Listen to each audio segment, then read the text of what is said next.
Salam damai sejahtera, saudara-saudari yang terkasih dalam Kristus Yesus. Belum lama ini dalam suatu permenungan saya merasa kadang saya bisa punya iman yang lumayan. Tapi tentunya ini menurut pandangan saya loh. Yang pastinya belum ada apa-apanya kalau dibandingkan dengan para kaum religius. Namun yang buat saya sedih, kadang saya merasa iman yang sedikit itu pun ternyata masih sering pudar. Seperti kurang terpelihara, tergerus oleh kehidupan yang seringkali menghanyutkan kita manusia. Tentu kita semua ingin memiliki iman yang lebih dari sekedar biji sesawi. Tapi mengapa yang terjadi kok justru sebaliknya? Sering naik turun, kita berusaha tapi terus jatuh dan bangun.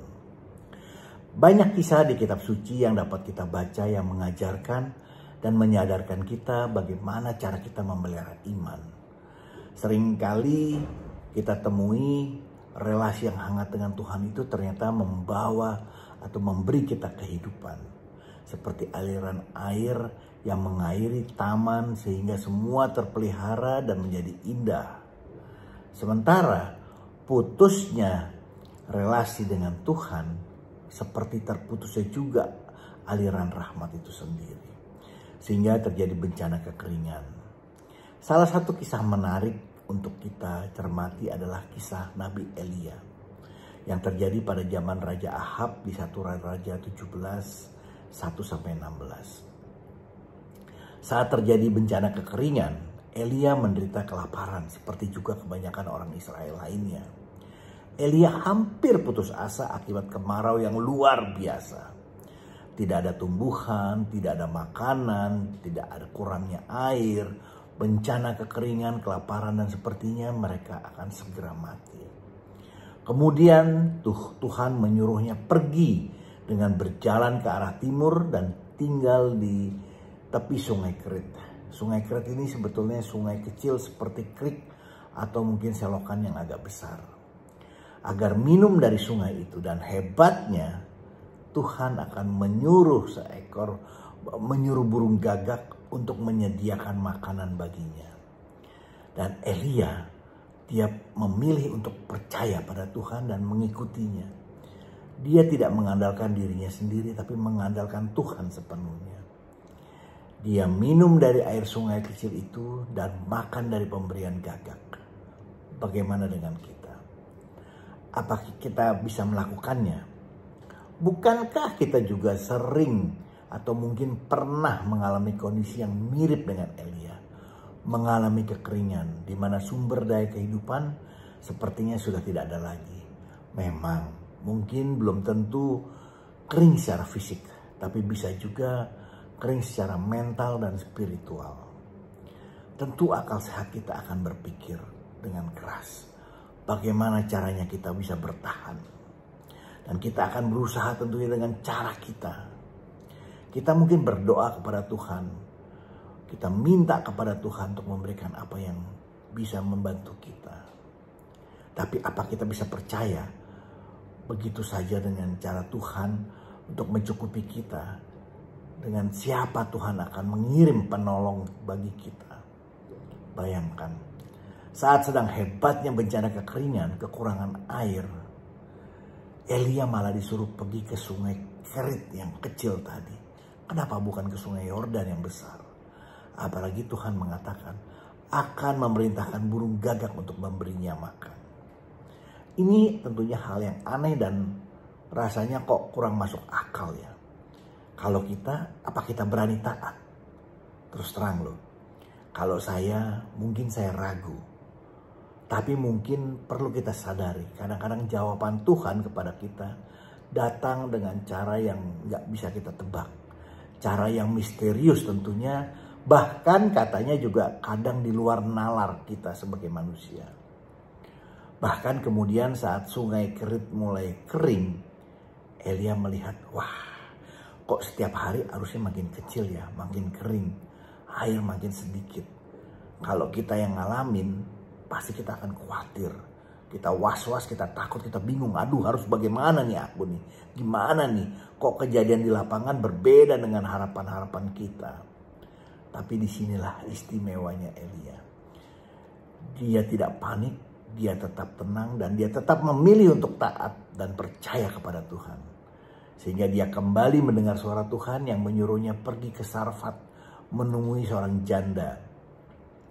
Karena Tuhan sudah memerintahkan janda itu untuk memberinya makan. Saya rasa kita perlu belajar dengan baik dari Elia. Bagaimana dia benar-benar mau berserah dan menuruti perintah Tuhan. Terus terang, kalau saya mungkin akan bertanya pada Tuhan, God, are you serious? Serius nih Tuhan, kenapa nggak turunin hujan aja? Kenapa malah menyuruh saya pergi ke kota lain yang jauh yang saya juga nggak tahu untuk menemui seorang janda miskin pula. Untuk minta makan padanya. Tuhan, please. Padahal untuk dirinya dan anaknya saja sendiri dia hampir-hampir tidak mampu. Bahkan bila Tuhan bilang serius, ayo kamu pergi ke sana. Mungkin saya akan berpikir berkali-kali atau berhari-hari sebelum akhirnya mungkin memutuskan pergi. Itu pun kalau saya memutuskan untuk pergi. Atau rasanya saya mungkin akan malah bertanya balik kepada Tuhan. Tuhan, apa ada alternatif lain yang lebih masuk akal? Tolong dong Tuhan, kasih sesuatu yang saya bisa nyaman melakukannya. Saya yakin bisa melakukannya. Atau mungkin saya malah mengajukan beribu-ribu macam alasan lain untuk tidak menaati perintah Tuhan. Apalagi saat bertemu dengan janda tadi. Elia minta minum dan sepotong roti. Janda tadi malah bilang, sesungguhnya tidak ada roti padaku sedikit pun, kecuali segenggam tepung dalam tempayan dan sedikit minyak dalam buli-buli. Dan aku sekarang sedang mengumpulkan 2 atau 3 potong kayu api. Kemudian aku mau pulang mengolahnya bagiku dan anakku. Setelah aku memakannya, maka kami akan mati. Kenapa? Karena habis sumber dayanya. Sudah tidak punya lagi. Tentu akal budi saya akan langsung teriak. What? Serius nih? Saya suruh minta makan kepada orang yang kesusahan, yang hampir mati pula. Gak punya apa-apa. Well, kamu aja hampir-hampir gak punya makanan buat dirimu dan anakmu. Bagaimana kamu bisa memberi saya makan? Kadang memang iman dan akal sehat, akal budi bertentangan. Tapi tidak demikian dengan Elia. Dia tetap taat, dia ikut perintah Tuhan. Rasanya saat kita sedang menderita dan mengalami kesulitan, kita perlu terus percaya pada pemeliharaan Tuhan. Jangan pernah ragu lagi, meskipun semua itu terlihat sepertinya nggak masuk akal. Percaya pada rencana Tuhan yang Tuhan sediakan yang akan kita lalui. Percaya pada orang-orang yang Tuhan takdirkan untuk menolong kita. Pada orang-orang yang Tuhan kirim kepada kita. Sehingga out of nowhere akan keluar suatu mujizat seperti yang terjadi pada kisah tadi. Tepung dan minyak tidak pernah habis. Hingga kesulitan berakhir atau masa kekeringan selesai. Yang juga perlu kita perhatikan di sini bagaimana tanggapan si janda tadi. Bayangkan, dia cuma punya segenggam tepung dan sedikit minyak di buli-buli sebagai makanan terakhir. Tiba-tiba ada yang datang padanya dan bilang, buatkan untuk saya dulu.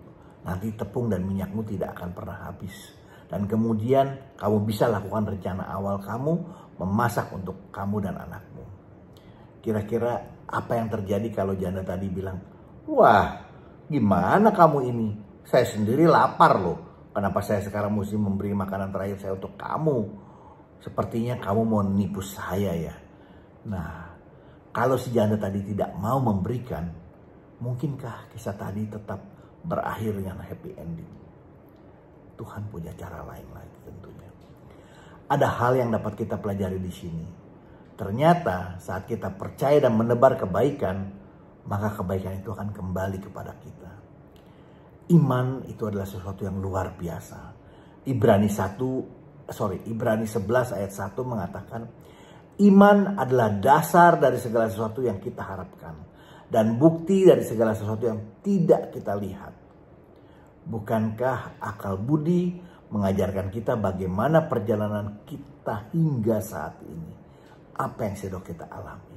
Bukankah artinya kita juga sudah mengalami bagaimana Tuhan telah begitu setia dalam memelihara hidup kita? Hanya pertanyaannya, sadarkah kita? Atau kita hanya take it for granted? Saat sedang terpuruk, biasanya si jahat juga akan turut mempermainkan kita. Menanam bermacam-macam pikiran ke dalam otak kita. Tuhan Allah yang berbelas kasih, hadirlah selalu dalam hidup kami. Agar kami senantiasa percaya padamu dan berani taat untuk berjalan di jalan-Mu. Karena kami tahu itulah yang terbaik bagi kami. Jauhkanlah kami dari segala godaan dan bantulah kami untuk selalu setia mengandalkan-Mu saja. Amin. Bila ada masukan, mohon berikan komentar Anda. Jangan lupa di like dan juga di subscribe, di share agar kita dapat saling memberkati. Amin. Tuhan Yesus memberkati kita semua. Amin.